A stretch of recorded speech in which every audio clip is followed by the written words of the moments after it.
ये प्रश्न लाभ हानि विभाजन अनुपात में परिवर्तन के कारण होने वाले पुनर्गठन के संबंध में है। आइए इस प्रश्न को हम लोग बनाते हैं। जैसा कि इस प्रश्न में लिखा हुआ है कि 31 मार्च 2018 को ए, बी एवं सी का चिट्ठा निम्नलिखित है। बैलेंस शीट के जैसा कि दो पक्ष होते हैं, पहला है कैपिटल एंड लायबिलिटी साइड, जिसमें तीनों साझेदारों की पूंजी, संचय, लाभ हानि और दायित्व लिखे हुए हैं, और एसेट साइड में फर्म की तीनों की संपत्तियां दर्शाई गई है। जैसा कि आपको पिछले वीडियो के माध्यम से ही बता दिया गया है कि जब भी प्रश्न में बैलेंस शीट दिया हुआ रहे तो आपको टेंशन लेने की बात नहीं है। यह बैलेंस शीट हमारी सहायता के लिए दी जाती है। प्रश्न बैलेंस शीट से नहीं बनते हैं, बल्कि प्रश्न नीचे दिए गए ये अतिरिक्त सूचनाओं के आधार पर बनती है। हम इस अतिरिक्त सूचनाओं को पढ़ेंगे और अगर हमें ज़रूरत पड़ी तो इस बैलेंस शीट की सहायता करेंगे, और अगर ज़रूरत नहीं पड़ी तो इस बैलेंस शीट की सहायता नहीं लेंगे। तो मेरे प्यारे बच्चों, अब आपको यह समझ में आ चुका है कि इस प्रश्न में तीन साझेदार ए, बी और सी है, जिसका बैलेंस शीट नीचे दिया गया है, जिसके माध्यम से हमें उन साझेदारों की सभी संपत्तियों, पूंजी, संचय, लाभ हानि और दायित्वों का पता चलता है। अब हम आगे अतिरिक्त सूचना को पढ़कर देखें कि इस प्रश्न में क्या हो रहा है।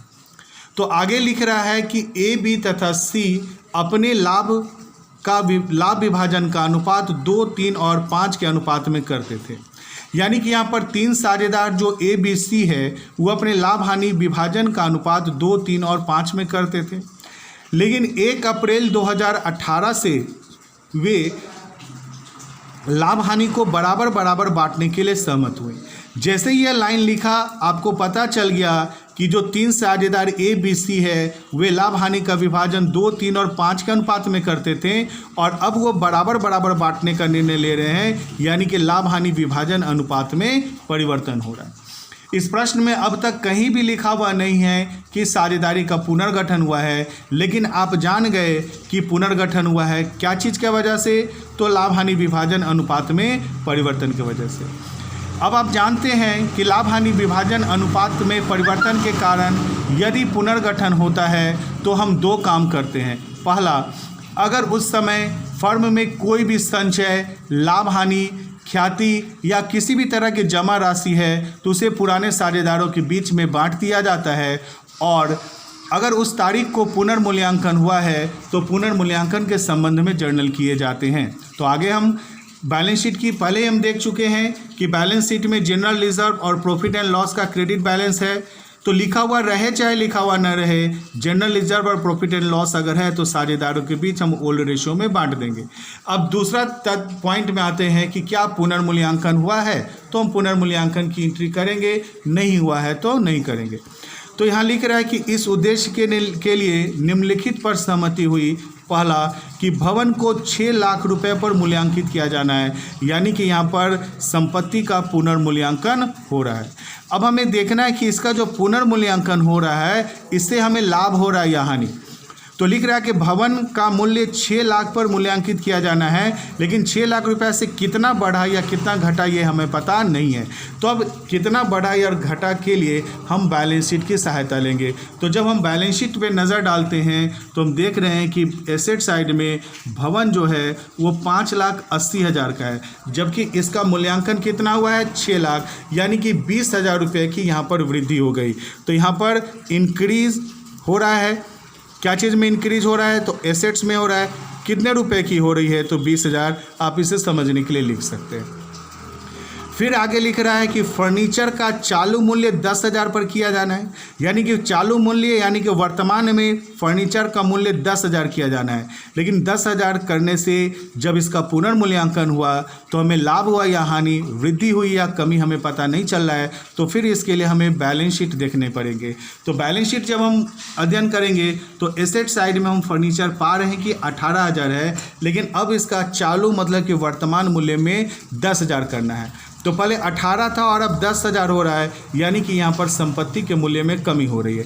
तो आप यहाँ पर लिख सकते हो कि यह संपत्ति है, डिक्रीज में संपत्ति में कमी हो रही है। कितने रुपए की कमी हो रही है? तो 8,000 रुपये की कमी हो रही है। फिर जब हम आगे आ रहे हैं तो लिख रहा है कि मोटर कार के मूल्य में 15,000 रुपये की वृद्धि हुई। तो यहाँ पर क्लियर कर दिया कि कितना रुपए की वृद्धि हो रही, 15,000। तो क्या हमें इसके लिए बैलेंस शीट देखने की ज़रूरत है? नहीं। बैलेंस शीट देखने की ज़रूरत तब पता पड़ती है जब हमें पता नहीं चलता है कि वृद्धि हो रही है या कमी। जैसे भवन को 6 लाख रुपए मूल्यांकित किया गया, लेकिन कितना बढ़ा और कितना घटा ये पता नहीं चला, वृद्धि या कमी नहीं। तो हमें बैलेंस शीट देखना पड़ा कि भवन में भैया 5,80,000 रुपया था और अब इसकी कीमत 6 लाख हो रही है, यानी 20,000 रुपये की वृद्धि हो रही है। फर्नीचर का भी मूल्य 10,000 पर मूल्यांकित किया गया, लेकिन वृद्धि हुई या कमी नहीं पता चला। तो हमने फर्नीचर का मूल्य देखा कि भैया 18,000 है और अब 10,000 रुपया यानी 8,000 रुपये की कमी हो रही है। लेकिन मोटर कार के लिए बैलेंस शीट देखने की ज़रूरत नहीं है, क्योंकि यहाँ स्पष्ट कर रहा है कि मोटर कार के मूल्य में 15,000 रुपये की वृद्धि हुई। तो यहाँ तो 15,000 रुपये की वृद्धि हुई लिख ही रहा है, तब हम लोग यहाँ पर लिखेंगे यहाँ पर इंक्रीज़ हो रहा है। क्या चीज़ में? मोटर कार में। मोटर कार एसेट्स होता है, आप जानते हैं, और वृद्धि हो रही है कितना रुपया? 15,000।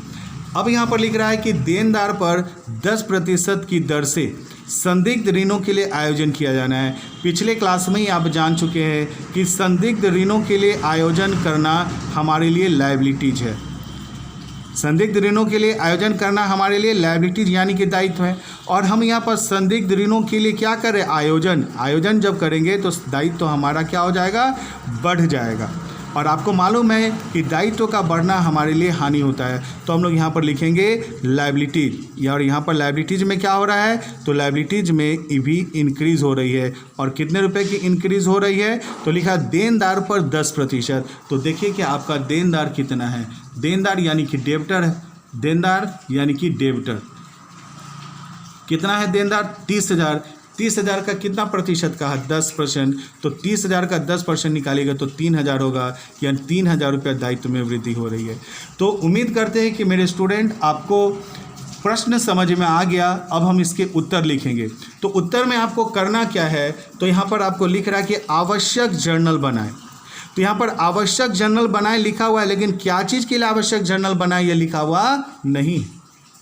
पूरे प्रश्न को हम लोगों ने पढ़ा और पढ़ने के बाद यहाँ पर लिखा कि आवश्यक जर्नल बनावे, लेकिन क्या चीज़ का जर्नल बनावे ये लिखा हुआ नहीं है। तो आपको खुद से समझना होगा कि भैया ये प्रश्न क्या चीज़ से संबंधित है। तो कहीं पर लिखा हुआ भी नहीं है, लेकिन अब आप इतने समझदार हो चुके हैं कि आपको पता है कि यह प्रश्न क्या चीज़ से संबंधित है। तो जब आपने यहाँ अतिरिक्त सूचना पढ़ा तो आपको पता चला कि ए, बी तथा सी अपने लाभ विभाजन का अनुपात 2-3-5 के अनुपात में करते थे, लेकिन अब 1 अप्रैल 2018 से वह लाभों को बराबर बराबर बांटेंगे, यानी कि लाभ हानि विभाजन अनुपात में क्या हो रहा है? परिवर्तन। तो यहाँ पर लाभ हानि विभाजन अनुपात में परिवर्तन के कारण पुनर्गठन हो रहा है। और लाभ विभाजन अनुपात में परिवर्तन के कारण जब पुनर्गठन होता है तो आपको मालूम है कि 2 तरह के जर्नल बनाए जाते हैं। पहला जर्नल बनता है कि पुराना संचय, पुराना लाभ हानि, ख्याति या कोई भी जमा है तो उसे पुराने साझेदारों के बीच बांट दीजिए।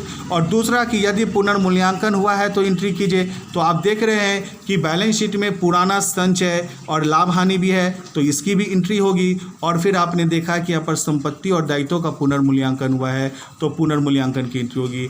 और आप इसका जर्नल बनाने अच्छे तरह से जानते हैं, आपको इसके जर्नल लिखा भी गए हैं। तो अब यहाँ से हम लोग प्रश्न बनाना स्टार्ट करते हैं।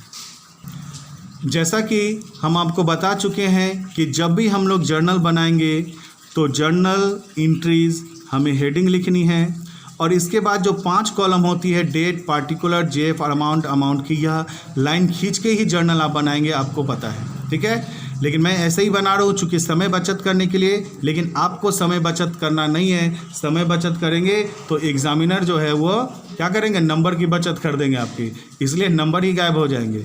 इसलिए आपको जब भी लिखेगा तो लाइन खींच के ही जर्नल एंट्री बनाइएगा। तो अब आपको मालूम है, प्रश्न को पढ़कर पता चल गया है कि यहाँ पर साझेदारी फर्म का पुनर्गठन हो रहा है लाभ विभाजन अनुपात में परिवर्तन के कारण। और ऐसी स्थिति में अगर हमें जर्नल बनानी होती है तो हम 2 काम करते हैं। पहला अगर संपत्ति दायित्वों का पुनर्मूल्यांकन हुआ है तो पुनर्मूल्यांकन, और दूसरा अगर उस समय में संचय लाभ हानि ख्याति है तो उसे साझेदारों के बीच में बांटना है।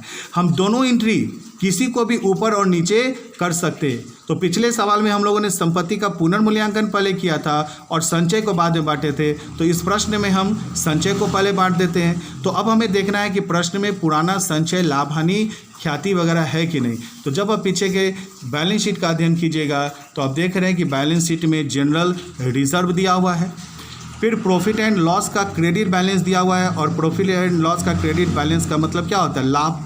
तो इस दोनों को, इसके अलावा और कहीं पर कोई भी संचय या कोई भी लाभ हानि जमा का कोई जिक्र नहीं है। और अतिरिक्त सूचना को भी पढ़कर देखें कि यहाँ पर भी संचय लाभ हानि के बारे में कोई जानकारी नहीं है। तो दो चीज़ है, एक है जनरल रिजर्व। आपको मालूम है कि जनरल रिजर्व लाभ का हिस्सा होता है और लाभ का बैलेंस होता है क्रेडिट। तो आपको जनरल रिजर्व 15,000 और प्रॉफिट एंड लॉस 20,000 को बांटना है। तो हम लोग सबसे पहला एंट्री बनाएंगे संचय के लिए। आपको मालूम है संचय लाभ का हिस्सा होता है और लाभ का बैलेंस होता है क्रेडिट। चूंकि हम इसे बांट रहे हैं इसलिए ये यहाँ हो जाएगा डेबिट। तो हम यहाँ पर लिखेंगे general reserve account debit to partners capital account. तो 3 साझेदार आपको मालूम है, as capital account to B's capital account to C's capital account. और नरेशन आपको याद है, मैंने पिछले क्लास में नहीं लिखा था लेकिन मैं अभी लिख दे रहा हूँ कि being amount of general reserve transfer to partners capital account, being amount of general reserve transfer to partners capital account. और जनरल रिजर्व की राशि कितनी है, 15,000। इसके बाद हम लोग लाभ बांटेंगे 20,000। तो जनरल रिजर्व आप यहाँ पर लिख दीजिए 15,000, और आपको मालूम है कि ये 15,000 साझेदारों के बीच में किस रेशो में बांटी जाती है। अपने मन में जवाब दीजिए, किस रेशो में बांटी जाती है, तो ओल्ड रेशो में, जिसको हम लोग आगे वर्किंग नोट में बांटेंगे। फिर जनरल रिजर्व के बाद हमको लाभ को बांटना है, और हम सभी जानते हैं कि लाभ का बैलेंस क्या होता है, क्रेडिट। तो जब इसे बांटेंगे तो क्या हो जाएगा, डेबिट। तो यहाँ जनरल लिखेंगे profit and loss account debit to partners capital, यानी कि as capital account to B's capital account to C's capital account. और इसकी राशि जैसा कि आपको मालूम है 20,000 है।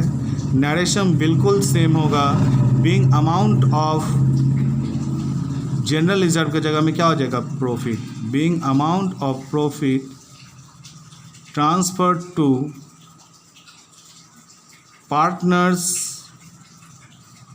Capital account. और ये पुराने लाभ को भी हम ओल्ड रेशियो में बांट देंगे। क्लियर है। अब ये पुराना संचय लाभ हानि ख्याति को बांट देंगे। अब ये खत्म। अब हमें यहाँ पर संपत्ति और दायित्वों का जो पुनर्मूल्यांकन हुआ है, उन संपत्ति और दायित्वों का पुनर्मूल्यांकन के संबंध में जर्नल बनाने हैं।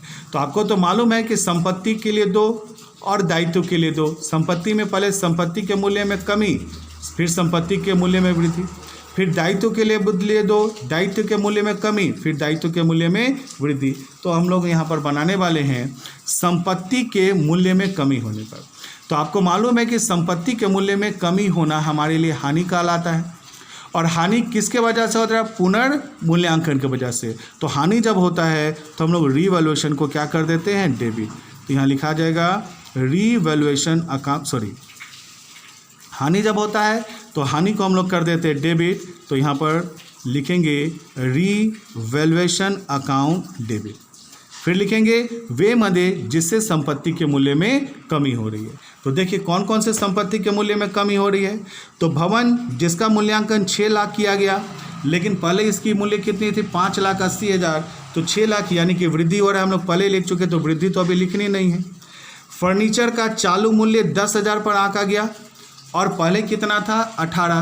तो 18 से 10 हो रहा है, यानी कि 8,000 रुपये की कमी हो रही है। तो 8,000 लिखा जाएगा। तो यहाँ लिखा जाएगा revaluation account debit to furniture account. और कितने रुपए की कमी हो रही है, तो कमी हो रही है हमारा 8,000 की। फर्नीचर के बाद आ जाइए, नीचे में लिख रहा है मोटर कार के मूल्य में 15,000 रुपये की वृद्धि हो रही है, तो फिर हमें वृद्धि से मतलब नहीं है। फिर जब नीचे आएंगे तो लिख रहा है देनदार पर 10% की दर से संदिग्ध ऋणों के लिए आयोजन कीजिए, तो ये दायित्व है, तो दायित्व से भी मतलब नहीं है। तो हम जान गए कि यहाँ पर एक ही संपत्ति है जिसके मूल्य में कमी हो रही है। तो फर्नीचर संपत्ति है, संपत्ति के मूल्य में कमी होना हमारे लिए हानि है, और यह हानि पुनर्मूल्यांकन की वजह से हुआ, और हानि होता है तो हम उसे डेबिट करते हैं। इसलिए हम लोगों ने यहाँ लिखा revaluation account debit to furniture account 8,000। और तब हम लोग यहाँ नरेशन लिखेंगे being amount of sundry assets, being amount of sundry assets are क्या हो रहा है, घट रहा है, तो यहाँ लिखा जाएगा डिक्रीज। और इस तरह से ये प्रश्न कंप्लीट हो गया। क्रेडिट साइड में चूंकि 8,000 आया तो डेबिट साइड में भी कितना हो जाएगा 8,000। संपत्ति के मूल्य में कमी की एंट्री हो गई। अब हमें बनाना है संपत्ति के मूल्य में वृद्धि होने पर। और आप जानते हैं कि जब संपत्ति के मूल्य में वृद्धि होती है तो संपत्ति के मूल्य में वृद्धि होना हमारे लिए लाभ कहलाता है। और जब लाभ होता है तो हम लोग रीवैल्यूएशन को क्या करते हैं, क्रेडिट। तो आप यहाँ पर लिख दीजिए टू रीवैल्यूएशन अकाउंट। ठीक है, अब ये लाभ क्यों हो रहा है, तो संपत्ति के मूल्य में वृद्धि होने पर। अब देखिए कौन कौन से संपत्ति के मूल्य में वृद्धि हो रही है, तो भवन के मूल्य में वृद्धि हो रही है, कितना 20,000 हम लोग पहले लिख चुके हैं। फर्नीचर के मूल्य में कमी हो गया है, ये तो हम लोग पहले लिख चुके हैं। अब मोटर कार के मूल्य में 15,000 रुपये की वृद्धि हुई है, और ये जो ये है ये तो दायित्व ही है। तो दो चीज़ें जिनके मूल्य में वृद्धि हो रही है, एक भवन का और दूसरा मोटर कार का। भवन का कितना हो रहा है 20,000, कैसे, तो 6 लाख है, और इसका पहले मूल्य था 5,80,000, यानी 20,000 रुपये की वृद्धि हो रही है भवन में। और मोटर कार के लिए तो लिख ही रहा है कि 15,000 रुपये की वृद्धि हुई। तो यहाँ पर हम लोग लिख देंगे बिल्डिंग अकाउंट डेबिट कितने रुपए की वृद्धि हो रही है 20,000 की। और फिर यहाँ लिखा जाएगा मोटर कार अकाउंट डेबिट, और यहाँ पर कितने रुपए की वृद्धि हो रही है 15,000 की। और कोई संपत्तियाँ नहीं है जिनके मूल्य में वृद्धि हो रही है, तो यही नरेशन लिख दिया जाएगा being amount of sundry assets are, यहाँ पर क्या हो रहा है इंक्रीज, तो यहाँ पर लिख दीजिए इंक्रीज। कितना इंक्रीज हुआ, तो 20 और 15 35,000, तो आप यहाँ पर लिखेंगे 35,000। तो पहला संपत्ति के मूल्य में कमी, दूसरा संपत्ति के मूल्य में वृद्धि। संपत्ति का काम खत्म हो गया। अब संपत्ति के बाद हम आ जाते हैं किसमें, दायित्व में। और आपको मालूम है कि दायित्व के संबंध में भी दो होगा, पहले दायित्व के मूल्य में कमी, फिर दायित्व के मूल्य में वृद्धि। तो अब देखिए कि यहाँ पर दायित्व है या नहीं। तो पहला बिल्डिंग संपत्ति है, काम खत्म हो चुका है। फर्नीचर संपत्ति है, काम खत्म हो चुका है। मोटर कार संपत्ति है, इसका भी काम खत्म हो चुका है। अब एक ही दायित्व है, और देखिए दायित्व में बढ़ रहा है कि घट रहा है, तो लिख रहा है देनदार पर 10% की दर से संदिग्ध ऋणों के लिए आयोजन किया जाना है। तो संदिग्ध ऋण दायित्व होता है, आपको बता चुके हैं। और जब हम इसका आयोजन करेंगे तो ये दायित्व क्या हो जाएगा, बढ़ जाएगा। कितना होगा, तो देनदार पर 10%। देखिए देनदार आपका कितना है 30,000, तो 30,000 का 10% जब निकालिएगा तो कितना रुपया आएगा 3,000। और ये दायित्व के मूल्य में क्या हो रहा है, वृद्धि। आपको मालूम है कि दायित्व का मतलब कर्ज होता है, और कर्ज का बढ़ना मेरे लिए अच्छी स्थिति नहीं मानी जाती। तो कर्ज का बढ़ना हमारे लिए हानि है, और जब हानि होता है तो हम लोग क्या करते हैं, रीवैल्यूएशन को डेबिट करते हैं। तो यहाँ होगा रीवैल्यूएशन अकाउंट डेबिट टू, किसके वजह से, तो प्रोविज़न फॉर सन्ड्री डेब्टर्स की वजह से। कितना रुपया राशि निकल कर आया 3,000, तो डेबिट में 3,000 और क्रेडिट में 3,000। और ये नरेशन लिखा जाएगा being amount of sundry liability, यहाँ पर क्या हो रहा है इंक्रीज, तो यहाँ लिखा जाएगा इंक्रीज। इस तरह से संपत्ति के मूल्य में वृद्धि की एंट्री हुई, संपत्ति का मूल्य में कमी हुआ ही नहीं, इसलिए उसकी एंट्री नहीं होगी। तो जितने भी पुनर्मूल्यांकन थे सभी पुनर्मूल्यांकन के जर्नल हमने बना लिया। अब इन पुनर्मूल्यांकन के बाद हमें देखना है कि ये जो हमने पुनर्मूल्यांकन किया है, इस पुनर्मूल्यांकन से हमें लाभ हुआ है या हानि। तो इस पुनर्मूल्यांकन से लाभ या हानि निकालने के लिए आपको मालूम है कि एक तरफ हम लोग क्या लिखते हैं, एक तरफ हम लोग लिखते हैं कि रीवैल्यूएशन का डेबिट और दूसरे तरफ हम लोग लिखते हैं रीवैल्यूएशन का क्रेडिट। तो देखिए कि रीवैल्यूएशन से डेबिट कितना बार हुआ है, तो रीवैल्यूएशन से डेबिट पहला बार हुआ है 8,000 और फिर यहाँ पर रीवैल्यूएशन से डेबिट हुआ है 3,000। तो आप यहाँ पर रीवैल्यूएशन से डेबिट में लिखिए 8,000 और यहाँ लिखिए 3,000। फिर रीवैल्यूएशन से क्रेडिट कितना बार हुआ है, तो देखिए रीवैल्यूएशन से क्रेडिट एक ही बार हुआ है और रीवैल्यूएशन से क्रेडिट कितना हुआ 35,000। तो आप यहाँ पर लिख देंगे 35,000। तो इधर का टोटल हुआ 35,000, इधर का टोटल हुआ 11,000। अब हम क्या निकालते हैं, डिफरेंस। तो बड़ा कौन है, क्रेडिट बड़ा है, तो क्रेडिट ऊपर में लिखिए 35,000। डेबिट कितना है 11,000, घटाइए 0 5 में से 1 गया 4, 3 में से 1 गया 2, तो टोटल कितने आ गए हमारे पास 24,000। अब डेबिट और क्रेडिट में बड़ा कौन है, तो क्रेडिट का अमाउंट बड़ा है तो यहाँ पर क्रेडिट लिखाएगा और आपको मालूम है क्रेडिट का मतलब लाभ होता है और इस लाभ को साझेदारों के बीच में बांटना है। तो ये जो लाभ है, लाभ का बैलेंस होता है क्रेडिट, जब बांटेंगे तो क्या हो जाएगा डेबिट। क्या चीज़ से लाभ हुआ है, पुनर्मूल्यांकन से, इसलिए यहाँ पर लिखा जाएगा रीवैल्यूएशन अकाउंट डेबिट। और ये जो लाभ की राशि निकली, कितनी लाभ की राशि निकली 24,000, इसे साझेदारों के बीच में बांट देना है। तो रीवैल्यूएशन यहाँ निकलेगा 24,000 जिसे साझेदारों के बीच में बांट देना है। तो 2S capital account, 2B capital account, 2C capital account और नरेशन आप लिख सकते हो बीइंग, क्या चीज़ को बांट रहे हैं, प्रॉफिट। तो being profit on revaluation transfer to partners capital account. और ये 24,000 रुपये की राशि को साझेदारों के बीच में बांटना है। किस रेशियो में बांटना है, ओल्ड रेशियो में। तो अब आपको ओल्ड रेशियो में वर्किंग नोट निकालना होगा, क्या चीज़ के लिए, तो पहला हम लोग संचय 15,000 का ओल्ड रेशियो निकालेंगे, फिर प्रॉफिट का 20,000 का रेशियो निकालेंगे और फिर ये रिवॉल्यूशन के 24,000 को ओल्ड रेशियो में बांट देंगे। तो उम्मीद करते हैं कि मेरे प्यारे स्टूडेंट आपको यह सवाल समझ में आ गया होगा कि आपने इस सवाल के माध्यम से देखा कि आपको लास्ट में लिखा है कि आवश्यक जर्नल बनावे, लेकिन क्या चीज़ के लिए आवश्यक जर्नल बनावे ये लिखा हुआ नहीं है। तो ये प्रश्न को पढ़कर समझना होगा। तो जब हम प्रश्न को पढ़ें तो हमने पहले पाया बैलेंस शीट, मैंने पहले ही बता दिया कि बैलेंस शीट से सवाल बनाए नहीं जाते। जैसे इस बैलेंस शीट में कैपिटल भी है, इसका कोई यूज़ नहीं हुआ। नीचे में क्रेडिटर और बैंक ओवरड्राफ्ट है, इसका भी कोई यूज़ नहीं हुआ। बिल्डिंग फर्नीचर मोटर कार का हुआ, लेकिन स्टॉक का कोई यूज़ नहीं हुआ, कैश का। तो इससे क्या पता चला कि बैलेंस शीट केवल हमारी सहायता के लिए है। अगर ज़रूरत पड़ेगा तो इसका उपयोग करेंगे, ज़रूरत नहीं पड़ेगा तो नहीं करेंगे। सवाल कहाँ से बनता है, इस अतिरिक्त सूचना से। जब हमने इस अतिरिक्त सूचना को पढ़ा तो पता चला कि यहाँ पर 3 साझेदार A, B और C है जो अपने लाभ विभाजन का अनुपात 2, 3 और 5 में करते थे, लेकिन अब 1 अप्रैल 2018 से वे लाभों को बराबर बांटने लगे। तो आपको समझ में आ गया कि भैया यहाँ पर लाभ हानि विभाजन अनुपात में परिवर्तन हो रहा है, और जब लाभ हानि विभाजन अनुपात में परिवर्तन होगा तो साझेदारी का पुनर्गठन होगा, और जब पुनर्गठन होगा तो हमें लास्ट में लिखा हुआ है कि जर्नल बनाइए। तो 2 ही जर्नल बनेंगे। क्या बनेंगे कि पुराना संचय, लाभ हानि, ख्याति या कोई भी जमा राशि है तो उसे पुराने साझेदारों के बीच में बांट दिए। तो हम लोगों ने बैलेंस शीट में ही अध्ययन कर चुका है कि भैया जनरल रिजर्व और प्रॉफिट एंड लॉस है, तो इसे हम लोग ओल्ड रेशियो में बांट देंगे। तो इसे बांटने के लिए हमने एंट्री बना दिया। जनरल रिजर्व का बैलेंस, जनरल रिजर्व लाभ का हिस्सा होता है, उसका बैलेंस होता है क्रेडिट, जब बांटिएगा तो हो जाएगा डेबिट। फिर उसी तरह से मैंने लाभ का बांटा।